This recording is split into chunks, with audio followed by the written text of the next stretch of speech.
Hello YouTube family, તો સ્વાગત છે તમારું ફોરમ ડેલી લાઈફમાં. આપણે ઉઠીને જો સરસ ફ્રેશ થઈ ગયા છીએ.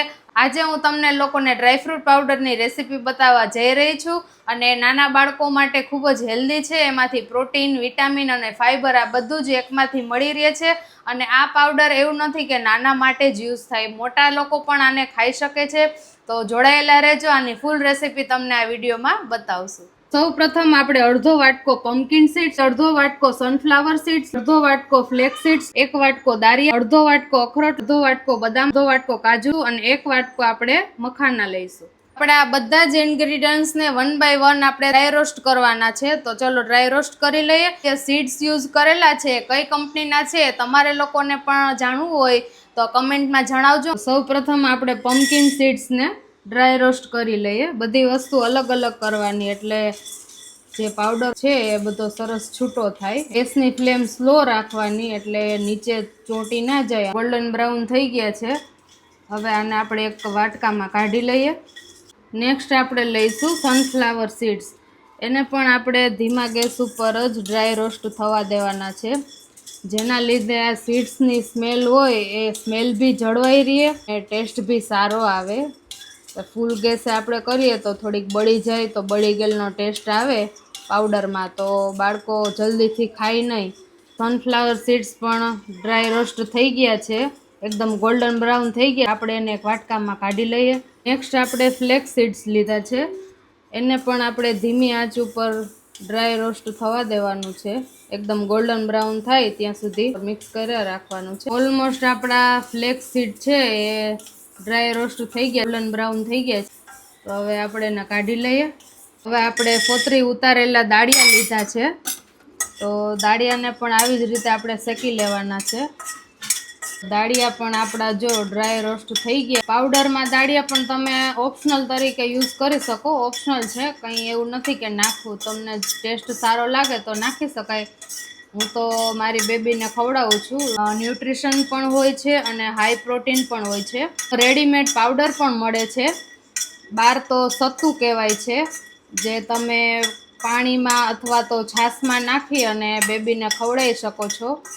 તો જો તમારું બેબી છાશ ખાતું હોય તો તમે એવી રીતે પણ ખવડાવી શકો છો. ડ્રાયફ્રૂટ પાવડરમાં પણ તમે યુઝ કરી શકો છો. તો હવે ડ્રાય રોસ્ટ થઈ ગયા, ગોલ્ડન બ્રાઉન પણ થઈ ગયા છે. તો દાળિયાને પણ આપણે એક બાઉલમાં કાઢી લઈએ અને એને ઠળવા દઈએ. દાળિયાને ઠળતા થોડીક વાર લાગે છે એટલે આપણે એક વાટકામાં કાઢી લઈએ તો એ પણ સરસ ઠંડા થઈ જશે. નેક્સ્ટ હવે આપણે અખરોટને પણ ડ્રાય રોસ્ટ કરી લઈએ. ગોલ્ડન બ્રાઉન થાય ત્યાં સુધી આને પણ શેકવા દેશું. જે ડ્રાયફ્રૂટ આપણે શેકા છે, ટેસ્ટ અને સ્મેલ એની એટલી સરસ આવે છે. આપણા અખરોટ પણ ડ્રાય રોસ્ટ થઈ ગયા, જોઈ શકો છો ગોલ્ડન બ્રાઉન થઈ ગયા છે. હવે અખરોટને પણ આપણે એક વાટકામાં કાઢી લઈએ. બળે નહીં એનું ખાસ ધ્યાન રાખવાનું. મારે થોડાક બળી ગયા છે. નેક્સ્ટ હવે આપણે બદામ લઈશું. તો બદામને પણ આપણે ધીમા ગેસ ઉપર ડ્રાય રોસ્ટ થવા દેશું. ગોલ્ડન બ્રાઉન થાય ત્યાં સુધી આપણે એને હલાવતા રહીશું. તો આપણે બદામ પણ ડ્રાય રોસ્ટ થઈ ગઈ, ગોલ્ડન બ્રાઉન થઈ ગઈ છે. તો હવે એક બાઉલમાં કાઢી લઈએ અને એને પણ થોડી વાર ઠંડી થવા દઈએ. હવે વારો આવી ગયો છે કાજુનો, તો એને આપણે ધીમી આંચ ઉપર ડ્રાય રોસ્ટ કરી લઈએ. અને જોઈ શકો છો જેમ ગોલ્ડન બ્રાઉન થાય છે આપણા કાજુ, એમ જ એટલી આમ સ્મેલ આવે છે. આપણા કાજુ પણ ડ્રાય રોસ્ટ થઈ ગયા, ગોલ્ડન બ્રાઉન કલર આવી ગયો છે. તો કાજુને આપણે એક બાઉલમાં કાઢી લઈએ છીએ. અને આ બધા ડ્રાયફ્રૂટ જે આપણે યુઝ કર્યા છે એને વોશ નથી કરવાના. વોશ કરો તો એ ડ્રાય પાવડર ના બને, એટલે બધા છે ને ડ્રાય જ લેવાના, એટલે એનો આપણે ડ્રાયફ્રૂટ પાવડર છે ને એકદમ છૂટો ને સરસ બને. નેક્સ્ટ આપણે મખાના લઈશું. એને પણ ડ્રાય રોસ્ટ થવા દેવાના છે. ધીમી આંચ ઉપર જ બધા ડ્રાયફ્રૂટને જે આપણે સીડ્સ લીધા છે એ બધા ડ્રાય રોસ્ટ થવા દેવાના. તો મખાનાને આપણે થોડાક વધારે ડ્રાય રોસ્ટ થવા દેવાના, કારણ કે એ થોડાક સોફ્ટ તો હોય જ છે. એકદમ ક્રન્ચી ટાઈપના થાય ત્યાં સુધી આપણે એને રોસ્ટ થવા દેવાના. તો ડ્રાયફ્રૂટ પાવડરમાં આપણે મખાના ઓપ્શનલ છે, તમે જે બી ડ્રાયફ્રૂટ લેવા હોય એ યુઝ કરી શકો છો પાવડરમાં. જે બાળકોને પસંદ આવે એ બધા ડ્રાયફ્રૂટ તમે લઈ શકો. અને મખાનાના બદલે તમે ઓટ્સ પણ લઈ શકો, ઓટ્સ પણ ચાલે. સેરેલેકમાં છે, કોઈ પાવડરમાં છે, એ પણ તમે ઓટ્સ યુઝ કરી શકો છો. તો જે બી તમને ટેસ્ટ અનુસાર બધી વસ્તુઓ તમે યુઝ કરી શકો છો. તો આપણા મખાના પણ ડ્રાય રોસ્ટ થઈ ગયા છે અને બ્રાઉન એકદમ સરસ થઈ ગયા. જે સોફ્ટ હોય એમાંથી એકદમ ક્રન્ચી થઈ ગયા છે. તો મખાનાને પણ આપણે એક વાટકામાં કાઢી લઈએ. મખાના તમે એમનેમ પણ ડ્રાય રોસ્ટ કરીને બેબીને આપી શકો. પાવડરમાં યુઝ ના કરો તો આવી રીતે પણ બેબી ખાઈ શકે. આપણા બધા ડ્રાય ફ્રૂટ છે એ ડ્રાય રોસ્ટ થઈ ગયા. હજી થોડાક નોર્મલ ગરમ હોય એવું લાગે છે. એટલે બધું સાવ ઠંડુ થઈ જાય, એકદમ રૂમ ટેમ્પરેચર ઉપર આવી જાય ત્યાં સુધી એને રહેવા દેવાનું છે. પછી બધું જે ડ્રાયફ્રૂટ છે અલગ અલગ આપણે મિક્સર જારમાં ક્રશ કરવાનું છે. બધું ભેગું નથી કરવાનું, કારણ કે ભેગું કરશો ને તો એકદમ બદામ છે, પછી કાજુ છે, થોડુંક તેલનો ભાગ વધારે હોય છે, એટલે એકદમ પાવડર તમારે જોઈએ એવો પેલો ભેજવાળો થોડોક આવે, તેલનો ભાગ હોય એટલા માટે.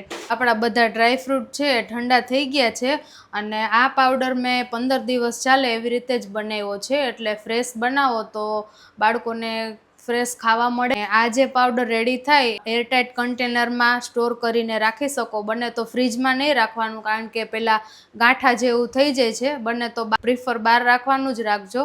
તો 1 by 1 બધા આપણે ડ્રાયફ્રૂટને ક્રશ કરી લઈએ મિક્સર જારમાં.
ડ્રાયફ્રૂટ પાવડર ક્રશ કરી અને રેડી થઈ ગયો છે. હવે બધા જે ડ્રાયફ્રૂટ અલગ અલગ લીધેલા છે એને એક આપણે બાઉલમાં બધું મિક્સ કરી દઈએ.